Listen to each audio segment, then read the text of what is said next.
Welcome to the Dropship Podcast, where you'll learn how to build and grow a high-ticket dropshipping business and hear stories from successful e-commerce entrepreneurs. Let's kick this thing off.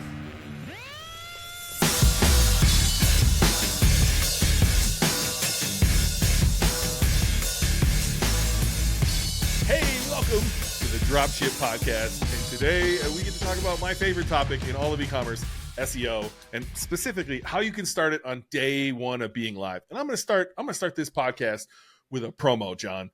I think what sets people apart in high ticket dropshipping starts at the very beginning of picking a theme that is built for SEO, starting on a platform that is SEO friendly, so Shopify and Superstore, and making a few little tweaks to your theme to help Google understand you better and get you off to the right start. And so my little promotion here is that we do this in our course, and no one else is fucking doing this shit. We give you a copy of Superstore from Out of the Sandbox when you join our course, and we have an entire module of all of the things that used to be called the Ben package when you reached out to Leighton. Now it's all in our course. So little tweaks that you can make to the theme, little things that you can adjust that aren't quite right on Shopify to set you up to win right out of the gates. That is all in Dropship Breakthrough. And what better time to jump in? When does this podcast go out? December 12th. What better time to hop in, get your store set up, and actually get ready to start the new year with calling suppliers, with running ads, and starting a new business. So there's my promo right out of the gate. Sign up for Dropship Breakthrough. Book a call if you need to, /call. You can talk to Holly. You can hop in our course, get the free Superstore theme, get the technical SEO stuff done that you're going to need to have done if you really want to start in the right foot. All right, that's my promo. What else do we need to do, John? I'm happy to rant here, and if you want me to, I will rant the whole podcast. You can just sit there smiling if you want to. But for me, it's technical, it's on page, and it's off page. And technical is covered by what we give you in our course. How else would you start from day one, right out of the gates, getting your SEO right? I'm gonna throw a curveball in here, actually, and yes, I'm more than happy for you to rant here because I know how excited you get about SEO, rightly so. Love it.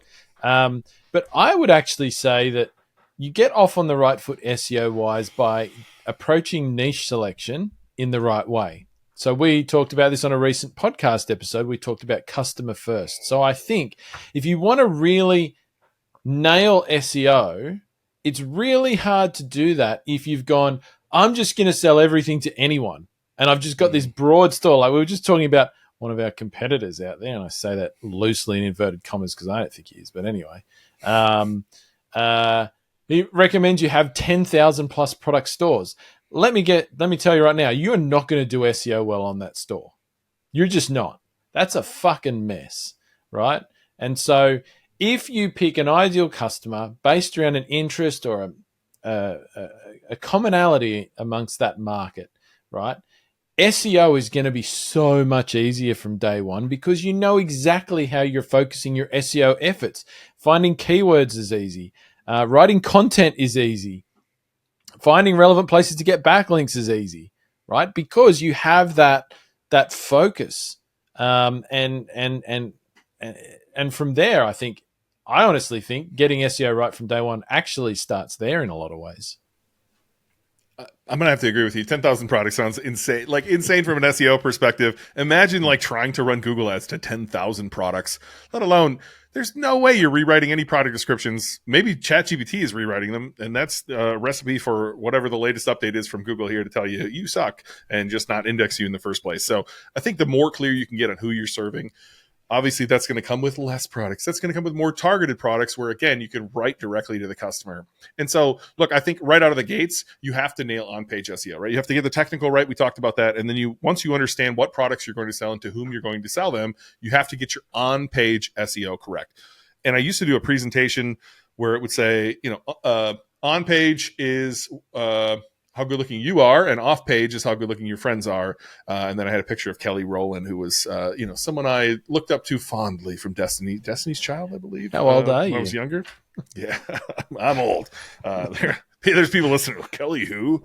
All right. So, but on page is what you can control. It's how good looking you are, and you can control a whole lot in Google's eyes. And honestly, some of the biggest businesses I've been part of, we didn't really focus on off page, because if you focus on page, get that right, Google's going to love you.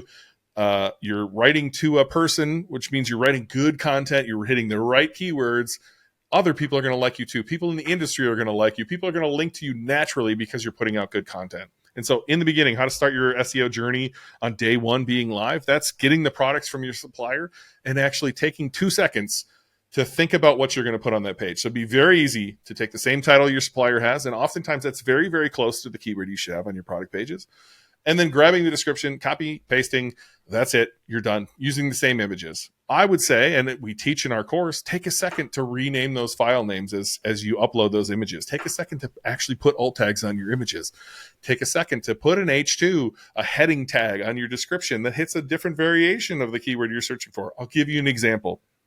If you're selling the Austin Air HealthMate air purifier, and you simply go to Google and start typing in HealthMate, Austin Air HealthMate, you're going to see a lot of these different variations of the keyword. Those are your headings on that page. That is what I mean by one keyword, one page, is HealthMate air purifier, Austin Air HealthMate, Austin Air HealthMate air purifier, Austin HealthMate. There's a bunch of different variations of this keyword. Those are your headings. And if you simply sprinkle in those keywords throughout your image file names and your alt tags and your headers and your body copy, and then you write to your customer, why is the customer buying that? They are looking for a HEPA air purifier. They're looking for something to clean their air. Maybe they have allergies, things like that. You're writing to that customer who's buying this product. Now you're rewriting that description to not say the Austin Air HealthMate air purifier has a HEPA. The product does that. The product removes multiple things. Like, you have to write to this customer, and simply doing that will take you light years beyond most people. Now, if you can take it one step further, and the collection in which those products exist, you also write a little bit, not necessarily about the brand. I think that's where people like to go here when they create a brand collection. They like to tell the history of the brand. That's not usually what the customer's looking for when they search that product, right? So think about the search terms people are coming to.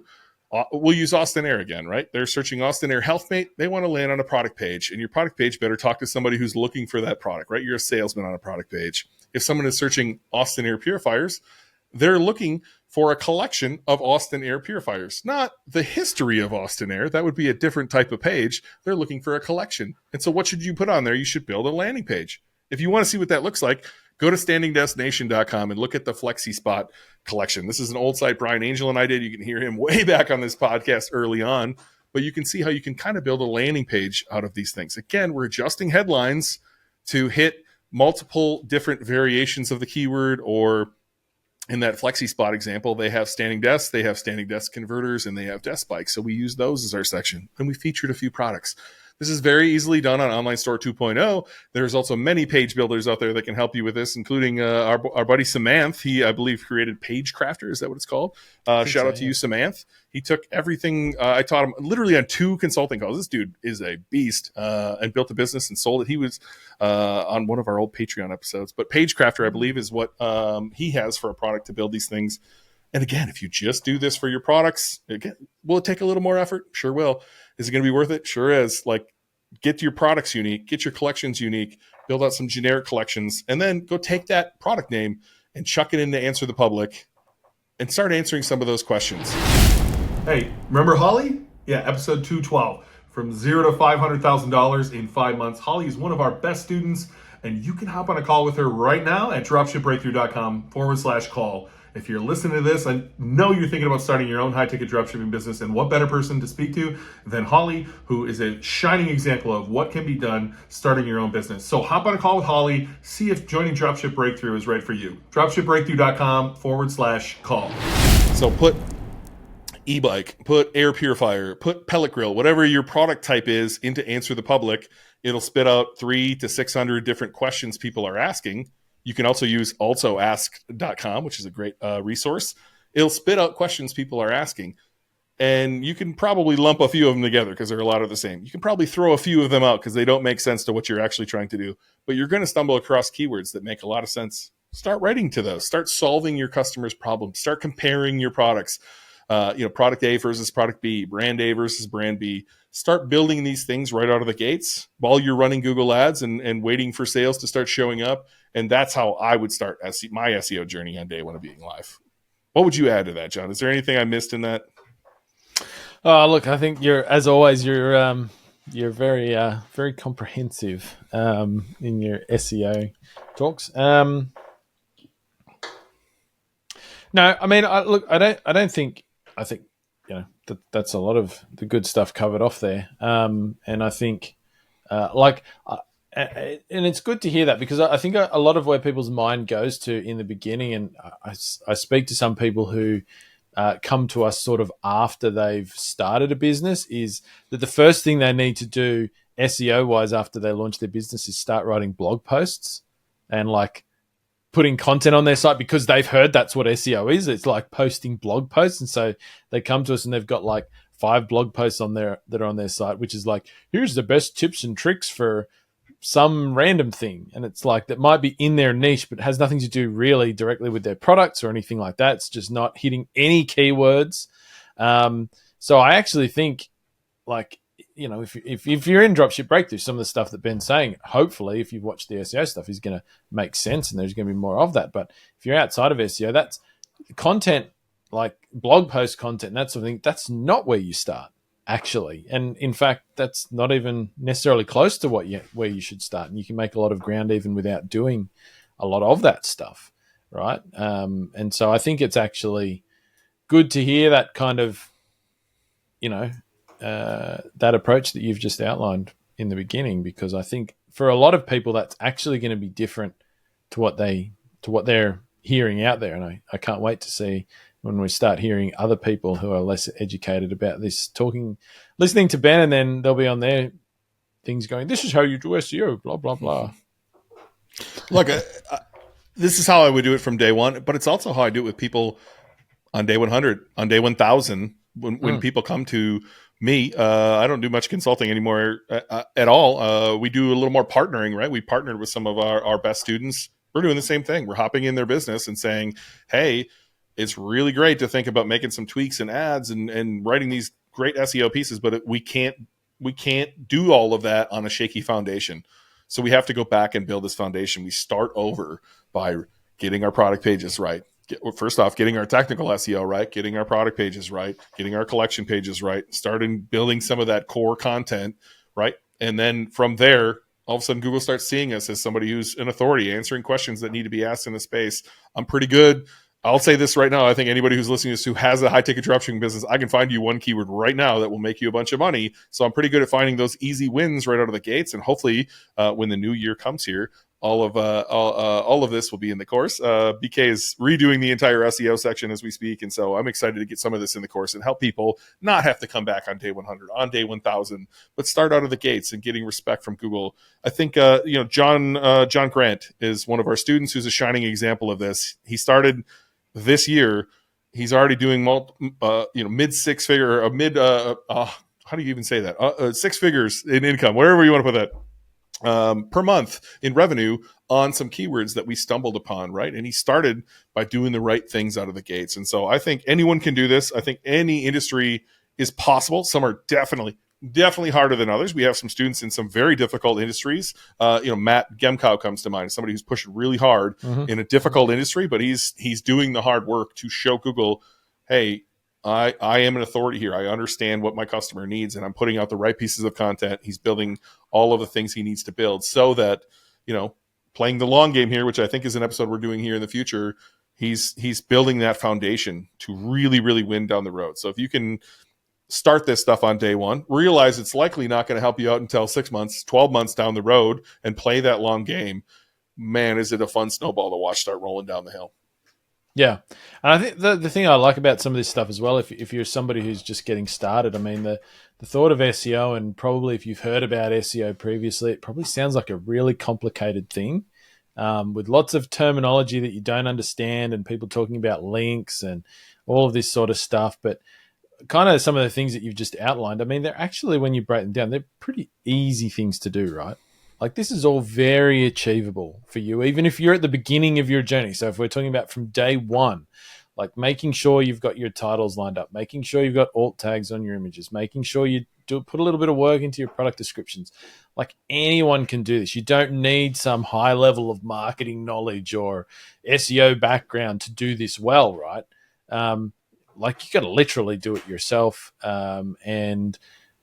It's going to set you up, and it's a good way, I think, to kind of start getting an understanding around how all this marketing works. Like, it's one of those great things we say about high ticket dropshipping. You're literally, as you go through, you become an expert in, things that are not just selling products, but like search engine optimization, running ads, and how you think about those things. And I think that the approach, this day one approach to SEO, is a really great way to actually learn SEO and get your head around it early on as well.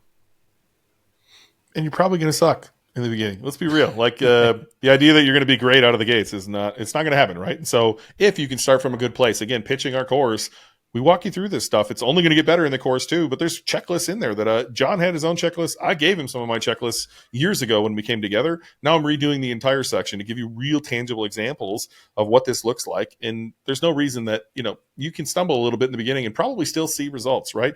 Eventually, you're going to get out of Google's little sandbox they put you in to start with. Eventually, you're going to start getting traffic and you're going to start seeing it. And trust me, it's addicting when you write a piece of content where you identify a keyword that you can get in front of and it jumps to page 1 right away and it starts driving you real traffic. That's addicting, right? It's difficult to rely on paid ads forever. And so starting this journey on day one, I think, is the right way. And again, I think this comes out in early December. Start now. Like, jump in. There's never going to be a better time for you to start your business than right now. So start it and start doing some of these SEO things on day one. Grab the theme from us as you come on in. Set up the technical SEO right out of the gates. Rewrite your descriptions. Do a little on-page work. And then, kick your feet up and enjoy the fact that this is going to pay dividends for you long term. Thanks for listening to the Dropship Podcast. You can find all the show notes for this episode at dropshippodcast.com. And if you're ready to take the next step in your dropshipping journey, we invite you to join us inside Dropship Breakthru, where John and I will walk you through step by step in starting your own high-ticket dropshipping e-commerce business. But that's not all. Dropship Breakthru will also teach you everything you'll need to know to grow your business and take it to the next level. So head over to dropshipbreakthru.com and sign up for our free training that will help you take the first steps towards building and growing your own profitable high-ticket dropshipping business.